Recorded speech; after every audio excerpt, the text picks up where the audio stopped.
Today we are going to start first topic of chapter Biodiversity and Conservation of class +2 Biology। तो सबसे पहले इस chapter को हम समराइज़ कर लेते हैं टैबुलर फॉर्म में, ताकि हम इसकी क्विक रिवीजन कर सकें। तो इसमें हमें 3 ही टॉपिक पढ़ने हैं, biodiversity, loss of biodiversity and conservation of biodiversity. तो फटाफट से हम ये टॉपिक हम स्टार्ट करते हैं बायोडाइवर्सिटी का, जिसमें पहले आपको पता होना चाहिए कि what is biodiversity. That is variations in living organism at all the levels of biological organisation. ठीक है, बायो लिविंग फॉर्म्स और डाइवर्सिटी डिफरेंट वेराइटीज़। ठीक है जी। तो बायोडाइवर्सिटी टर्म जो है ये किसने दी थी? रॉजन ने। और ये पूरी की पूरी बायोडाइवर्सिटी कंसेप्ट है, ये पॉपुलराइज्ड कैसे हुआ? बाय एडवर्ड विल्सन से। तो ये आपको जो है अच्छे से प्रिपेयर करना है, बहुत ही इम्पॉर्टेंट है। तो इसमें फर्स्ट पार्ट हम क्या पढ़ेंगे? Major levels of biodiversity. तो मेजर लेवल्स कौन कौन से लेवल पे हम पढ़ सकते हैं? पहला genetic diversity, then species diversity, then ecological diversity. Genetic diversity को हम अल्फ़ा डाइवर्सिटी भी बोलते हैं। क्यों बोलते हैं? क्योंकि हमें जीन लेवल पे हमें डिफरेंट वैरायटीज़ को चेक करना है। तो number of genetic variations in a particular species is called genetical diversity. तो आपके एनसीईआरटी के जो मेन पॉइंट्स हैं वो मैंने यहाँ पे लिखे हैं, इसको बहुत अच्छे से प्रिपेयर करना है। जैसे अगर हम बोलें कि मैंगो की वेराइटीज़ अगर हम देखें तो 1000 वेराइटीज़ आर देयर, और राइस की कितनी है? 50,000 वेराइटीज़ आर देयर। ठीक है, और इसमें सबसे इंपॉर्टेंट आता है मेडिसिनल प्लांट के ऊपर क्वेश्चन, दैट इज़ रुवोल्फिया वोमेटोरिया, जो कि हिमालयन रीजन्स में पाया जाता है। ठीक है, और इसके अंदर एक केमिकल होता है दैट इज़ रिजरपाइन, जिसकी पोटेंसी डिफरेंट होगी एट डिफरेंट एरियाज में। For example, at higher altitudes potency of reserpine chemical is more as compare to bottom areas. इसी की तरह एक और वैरायटी होती है हमारे पास, that is in case of Africa. In Africa there is an another variety that is Rauvolfia serpentina. ठीक है, तो आपके पास रिजरपाइन का बहुत बार क्वेश्चन आता है कि इसको किस पर्पस के लिए यूज़ किया जाता है। तो it is use in the treatment of hypertension, cholera and snake bite. ठीक है, स्पीशीज डाइवर्सिटी मीन्स, स्पीशीज का मतलब number of species in a particular region. एक पर्टिकुलर एरिया में कितने नंबर ऑफ स्पीशीज वहाँ पे सर्वाइव कर रहे हैं या प्रेजेंट हैं, वो हो गया स्पीशीज डाइवर्सिटी। कितनी वेराइटीज़ प्रेजेंट है। For example, Western Ghat has more species diversity of amphibians as compare to Eastern Ghats. ठीक है, और इकोलॉजिकल मीन्स इकोलॉजी के बेसिस पे कितनी वेराइटीज़ प्रेजेंट है, क्योंकि हमें पता है कि इंडिया में डिफरेंट बायोम्स प्रेजेंट है, तो ऑब्वियस है डिफरेंट इकोलॉजी भी प्रेजेंट है, इकोसिस्टम प्रेजेंट है। बहुत सारे इकोसिस्टम हैं, दैट मीन्स कि जैसे desert, ocean, deciduous, forest present है। तो India has greater ecosystem than Norway. तो आपको बस मेजर लेवल्स ऑफ बायोडाइवर्सिटी में इतना ही बताना है, ये सारा एनसीईआरटी पॉइंट ऑफ व्यू से इम्पॉर्टेंट है।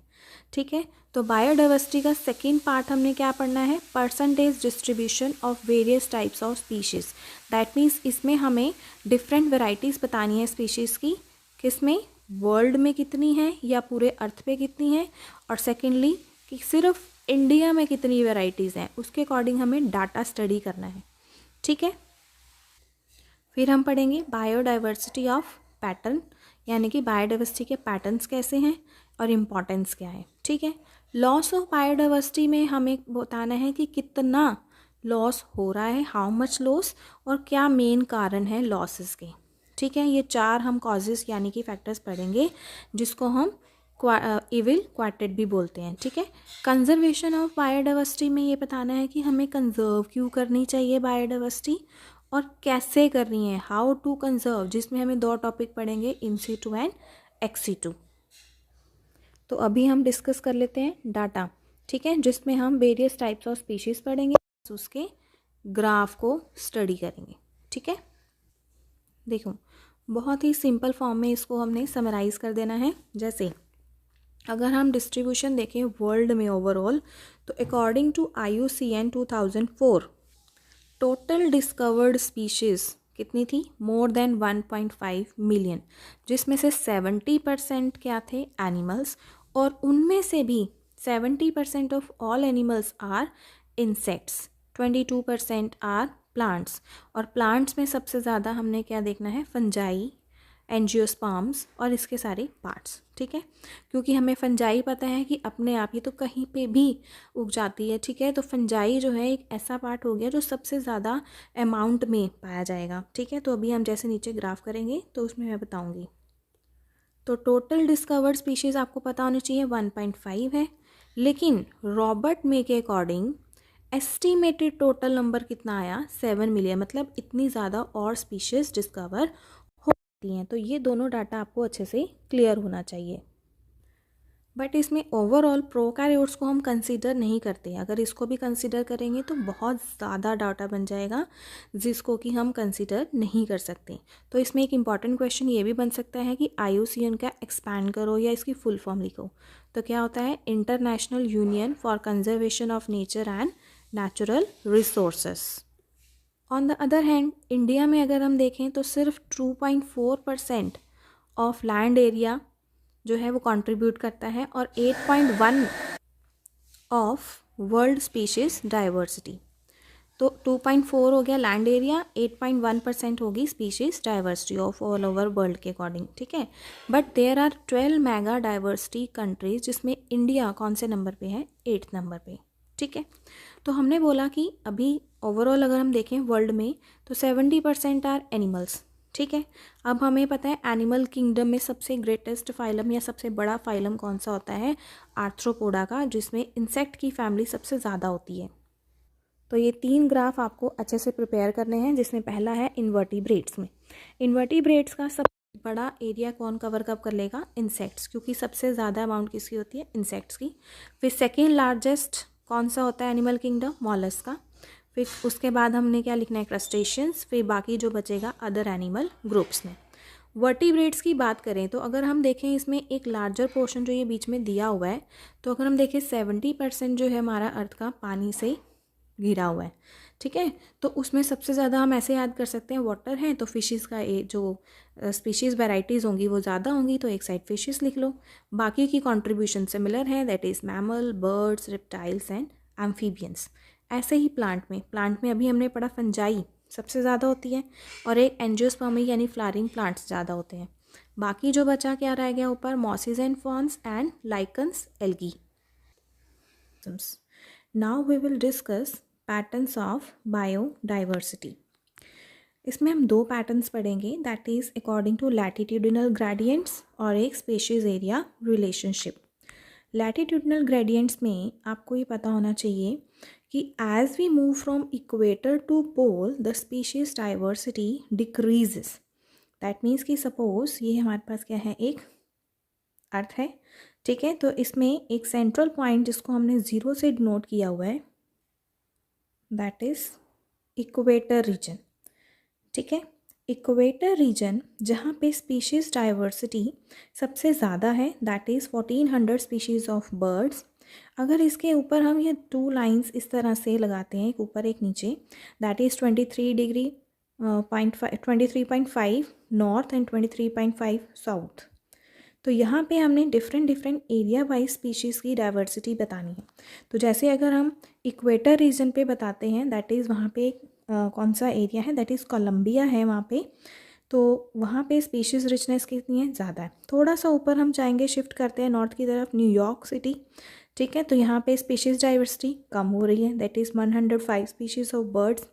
और थोड़ा ऊपर चले जाते हैं, दैट इज़ पोलर रीजन और टेम्परेट रीजन में चले जाते हैं, तो 56 species of birds are there. तो दैट मीन्स ये 0, यानी कि इक्वेटर से जैसे जैसे हम पोल की तरफ मूव करते हैं, ठीक है, या टेम्परेट रीजन की ओर मूव करते हैं, तो स्पीशीज़ डाइवर्सिटी उतनी ही कम होती चली जाती है। तो इक्वेटर पे हमारे पास एक रीजन है, that is Amazon rain forest, जिसको हम लंग्स ऑफ प्लैनेट भी बोलते हैं। तो यहाँ पे स्पीशीज़ डाइवर्सिटी सबसे ज़्यादा है, that is the richest species diversity. तो इसमें आपको ये याद रखना है, इक्वेटर यानी कि जो टेम्परेट रीजन है, ठीक है, सॉरी ट्रॉपिकल रीजन है, जहाँ पे स्पीशीज़ डाइवर्सिटी क्या है, सबसे ज़्यादा है। और जैसे जैसे हम टेम्परेट रीजन की ओर जाएंगे, पोलर रीजन की ओर मूव करते जाते हैं, वहाँ स्पीशीज़ डाइवर्सिटी कम होनी शुरू हो जाती है और ग्लेशिएशन स्टार्ट हो जाती है, ठीक है जी।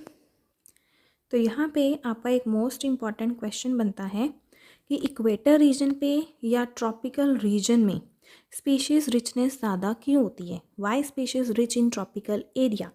क्योंकि देखो ये इक्वेटर रीजन है, ठीक है, sufficient solar energy is available. First point is sufficient solar energy is available. यहाँ पे जो एनवायरमेंटल चेंजेस होते हैं वो भी कम होते हैं, दैट मीन्स अगर होंगे भी तो दैट आर प्रिडिक्टेबल, ठीक है। They are having more stable condition and speciation is the function of time, ठीक है। That means species formation takes millions of years without much disturbances. तो ये आपका एक इंपॉर्टेंट क्वेश्चन बन गया कि why species rich in tropical area. अब नेक्स्ट पार्ट करते हैं स्पीशीज़ एरिया रिलेशनशिप। बहुत ही इजी कंसेप्ट है। देखिए इसमें हम एक ग्राफ वाइज स्टडी करते हैं जिसमें हम एक साइड एरिया लिख लेते हैं, एक side species richness. That is जैसे जैसे हम एरिया एक्सप्लोर करते जाएंगे स्पीशीज़ डाइवर्सिटी जो है वो इंक्रीज़ होती जाती है, ठीक है, but up to a certain limit. ये स्टेटमेंट किसने दी है? अलेक्जेंडर वॉन हैम्बल्ड ने, ठीक है। हमने पहली लाइन में क्या बोला? जैसे एरिया रिचनेस बढ़ती है, एरिया एक्सप्लोर ज़्यादा होता है, वैसे वैसे स्पीशीज़ रिचनेस भी बढ़ती है। लेकिन कुछ टाइम बाद जितना एरिया हम एक्सप्लोर कर रहे हैं, कुछ आगे तक जाने के बाद हमें ऐसा लगता है कि स्पीशीज़ जो है वो रिपीट हो रही हैं, जिसकी वजह से हमारा सीधा ग्राफ जाने की बजाय कैसा हो जाता है, इस तरह से आगे जाके कर्व में चला जाता है। दैट इज़ इसको हम क्या बोल देंगे? Rectangular hyperbola.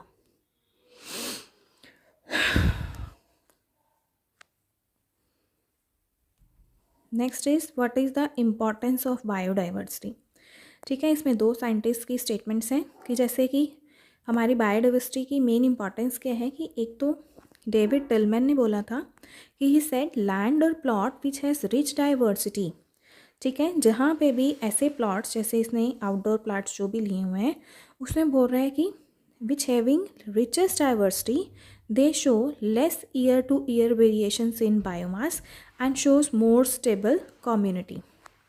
और एक साइंटिस्ट कौन सा था? पॉल एलिच, जिसने राइवर्ट पॉपर हाइपोथेसिस दी है, ठीक है, जिसने इकोसिस्टम को एक प्लेन के साथ रिलेट किया हुआ है। जैसे अगर हम प्लेन में से कुछ राइवर्स यानी कि जो नट बोल्ट्स हैं उसको हम रिमूव कर दें तो फिर भी प्लेन जो है वो फ्लाइट कर सकता है। लेकिन अगर इम्पॉर्टेंट नट बोल्ट्स यानी कि अगर उसके इंजन से रिमूव कर दिया जाए, ठीक है, तो वो फ्लाइट नहीं कर सकता। इसी तरह से इकोसिस्टम में भी अगर कुछ स्पीशीज़ को रिमूव कर दिया जाए फिर भी वो बैलेंस मेंटेन करता है। लेकिन कुछ ऐसी की स्पीशीज़ को ही हम रिमूव कर दें which is very much important in that ecosystem, तो इकोसिस्टम क्या हो जाएगा?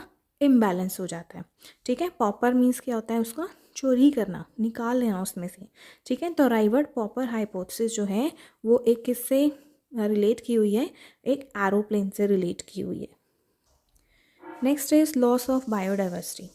अब how much loss of biodiversity, कितना लॉस हो चुका है, ठीक है। According to IUCN a list is published, एक लिस्ट पब्लिश होती है जिसका रेड लिस्ट हम रेड बुक भी बोल सकते हैं, जिसमें हम डिफरेंट कैटेगरीज वाइज स्पीशीज़ को रखते हैं कि कौन सी स्पीशीज़ एक्सटिंक्ट हो चुकी है या कौन सी होने वाली है या कौन सी एंडेंजर्ड कैटेगरीज में आती हैं। तो ये डिफरेंट कैटेगरीज हैं, जैसे कुछ एक्सटिंक्ट हैं जो बिल्कुल ही लुप्त हो गई हैं, कुछ लुप्त होने की कगार पर हैं, ठीक है, क्रिटिकली एंडेंजर्ड हैं। अगर हम स्पेशल मेजर्स ना लें तो वो भी एक्सटिंक्ट की कंडीशंस में आ सकती हैं। कुछ वल्नरेबल हैं, कुछ थ्रेटेंडेड हैं, ठीक है। तो लास्ट 500 ईयर्स के अकॉर्डिंग अगर हम देखें तो 784 स्पीशीज़ जो हैं वो ऑलरेडी एक्सटिंक्ट हो चुकी हैं। तो अगर हम कुछ रीसेंट एक्सटिंक्शंस की स्पीशीज़ के बारे में बात करें तो वो कौन सी हैं, ये इंपॉर्टेंट है NCERT पॉइंट ऑफ व्यू के अकॉर्डिंग। तो डोडो, ठीक है, in Mauritius, quagga from Africa, thylacine from Australia, Steller sea cow from Russia, और 3 टाइप्स ऑफ टाइगर्स हैं, सब स्पीशीज़ हैं टाइगर्स की, दैट इज़ बाली, कैस्पियम एंड जावन, ठीक है। यहाँ एन लगा लेना, जावन, क्लियर। तो यहाँ पे आपका एक मोस्ट इंपॉर्टेंट क्वेश्चन बनता है, what are the main causes of loss of biodiversity. ठीक है, तो 4 मेन आपके मेन कॉज हैं जिसको हम इविल क्वार्टेट भी बोलते हैं। क्वार्टेट मतलब 4। ठीक है, तो इविल क्वाड्रेंट में फर्स्ट है आपका habitat loss and fragmentation. It is very very important. अगर पूछा जाए इन चारों में से सबसे इंपॉर्टेंट कौन सा है तो वो है habitat loss and fragmentation. Suppose कि अगर एक स्पीशीज़ कहीं पे रह रही है, सर्वाइव कर रही है, और उसका हम हैबिटेट ही ख़राब कर दें, ठीक है, जैसे जंगलों में कोई बड़े बड़े एनिमल्स जो हैं वो रह रहे हैं और उसमें से हम लोग क्या डिफॉरेस्टेशन कर रहे हैं, बीच में सड़कें बनाए जा रहे हैं, तो क्या होगा, हैबिटेट लॉस हो रहा है, यानी कि उसका एरिया हमने फ्रेगमेंटाइज कर दिया है, अलग अलग एरिया में डिवाइड कर दिया है। तो it is a major cause. For example Amazon forest, ठीक है, अमेजोन फॉरेस्ट अगर सपोज 16% एरिया को कवर कर रहा है तो अब जो है वो 11% को ही कर रहा है। तो इस तरह से क्या हो रहा है, अमेजोन फॉरेस्ट वैसे भी हम बोलते हैं लंग्स ऑफ द प्लैनेट है, तो धीरे धीरे अगर इसकी डिफॉरेस्टेशन करते जाएंगे अपने ही नीड के लिए, ठीक है, तो धीरे धीरे क्या होता जाएगा, हमारे पास बायोडाइवर्सिटी लॉस होती जाएगी। Second one is over exploitation. ठीक है, ओवर एक्सप्लॉयटेशन से कौन सी स्पीशीज जो है वो एक्सटिंक्ट हो चुकी हैं, that is dodo, Steller sea cow और पैसेंजर पी। ये एग्जाम्पल्स लर्न होने चाहिए। Third one is alien species invasion. Suppose एक पर्टिकुलर एरिया में बाहर से जब कोई फॉरेन स्पीशीज़ जो है एंटर कर जाती है और उस एरिया को या उस इकोसिस्टम को या वहाँ पे रहने वाली स्पीशीज़ को ही डिस्ट्रॉय करना शुरू कर दे, तो वो कौन सा है, alien species invasion. That is the major cause for biodiversity loss. For example Lake Victoria में नाइल पर्च को जब हमने इंट्रोड्यूस कराया तो वहाँ पे रहने वाली ऑलरेडी जो किचलिड फिशेस थी उसकी 200 स्पीशीज़ जो है वो एक्सटिंक्ट हो गई। ऐसे ही हमने बाहर से जो है Eichhornia, that is the water hyacinth plant, जिसको हम टेरर ऑफ बंगाल भी बोलते हैं, इसको हमने इंट्रोड्यूस किया इंडिया में। ठीक है, इसकी जो फ्लावर्स की प्रोडक्शन थी, ये बहुत ही सुंदर फ्लावर थे, ऑर्नामेंटल पर्पसेस के थ्रू लाया गया था, लेकिन ये वहाँ पे क्या क्रिएट कर दिया इसने, ऑक्सीजन की डेफिशिएंसी, क्योंकि ये बहुत ज़्यादा ऑक्सीजन को कंज्यूम कर लेता है। ठीक है, इस तरह से भी वहाँ की जो ऑलरेडी स्पीशीज़ एक्सिस्टेड थी उसको उसने डिस्ट्रॉय कर दिया। एक और एग्जाम्पल है पार्थीनियम, जिसको हम कैरेट ग्रास भी बोलते हैं। ठीक है, और लेंटेनम, ये भी सेम ही तरह से काम करती हैं। ये भी क्या है, एलन स्पीशीज़ है। ठीक है, नेक्स्ट वन इज़ को एक्सटिंक्शन। को एक्सटिंक्शन का मतलब कि जब कोई दो स्पीशीज़ एक दूसरे के ऊपर डिपेंड रहती हैं, ठीक है, अपने पर्टिकुलर फीड के लिए, पर्टिकुलर नीड के लिए, तो अगर उसमें से कोई एक स्पीशीज़ भी इन्वायरमेंटल चेंजेस की तरह एनवायरमेंटल चेंजेस के अकॉर्डिंग अपने एक्सटिंक्ट हो जाती है, तो दूसरी अपने आप ही एक्सटिंक्ट हो जाएगी। ठीक है, फॉर एग्जांपल डोडो एंड कैलवेरिया ट्री, ये दोनों एक दूसरे पर बेनिफिशियली है। म्यूचुअलिज्म जो इसका इफेक्ट है वो पड़ता है, अगर इसमें से एक स्पीशीज़ एक्सटिंक्ट होगी दूसरी अपने आप हो जाएगी। Second one is yucca flower and yucca moth, and third is fig and blastophaga. Discuss conservation of biodiversity. So there are two approaches, why to conserve biodiversity and how to conserve biodiversity. So first of all is why to conserve biodiversity. There are three prospects, that is narrowly utilitarian arguments, broadly utilitarian and ethical view. In narrowly utilitarian view, that means कि if we are directly benefited from nature, तो ये एक narrow point हो गया। That means when something is required for us और are need, तो वो कौन सा हो गया, narrowly utilitarian view. For example would, timber for construction purposes, would for paper industries, plant products जैसे टैनिन्स हैं, रेजिन्स हैं, परफ्यूम्स हैं, इसको हम फर्दर इंडस्ट्री पर्पसेस के लिए अपने बेनिफिट के लिए यूज़ कर सकते हैं।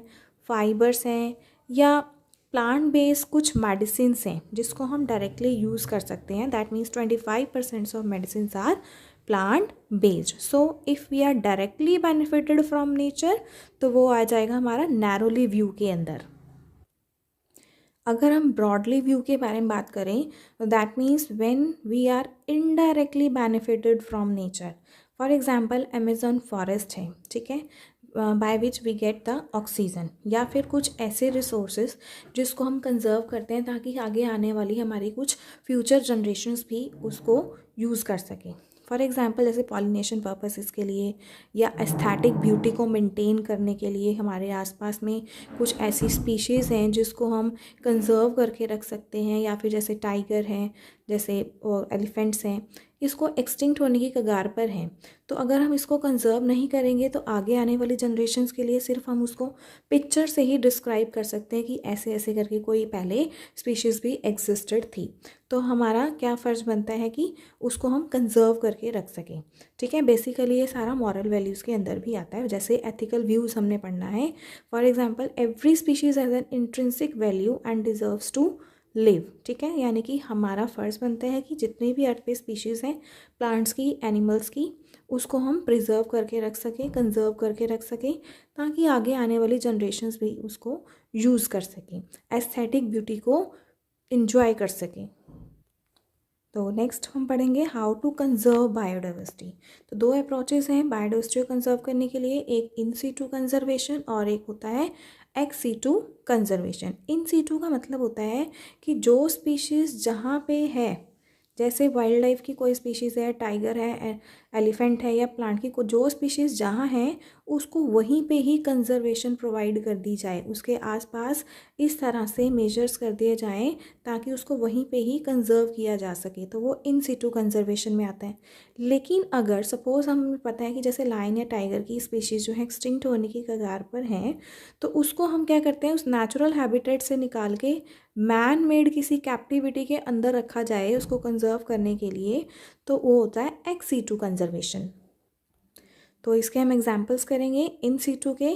First is hotspots. तो हॉटस्पॉट एक ऐसा रीजन होता है जहाँ पे बहुत ज़्यादा स्पीशीज़ डाइवर्सिटी होती है, having high species diversity and high degree of endemism. Endemism मतलब एक ऐसा लोकलाइज्ड एरिया जहाँ पे सिर्फ एक स्पीशीज़, वही स्पीशीज़ होती है जो और कहीं नहीं मिल सकती। फॉर एग्जांपल जैसे कैंगरूज हैं, वो ऑस्ट्रेलिया में मिलते हैं और कहीं नहीं मिलते, तो उसका एंडेमिक एरिया हो गया। ठीक है, तो ओवरऑल वर्ल्ड में अगर हम देखें तो 34 हॉटस्पॉट्स हैं, इंडिया में देखें तो 3 हॉटस्पॉट्स हैं। These are Western Ghats, Himalayan region and Sri Lanka and Indo Burma region. Second one is national parks. National park एक ऐसा एरिया होता है कंजर्वेशन के लिए which is controlled by government and have no human activities. For example there are 104 national parks according to new list, but according to NCERT it is 90. Wild life centuries अगर हम discuss करें तो it is controlled by government and private organisations also, जहाँ पे कुछ limited human activities allowed होती है।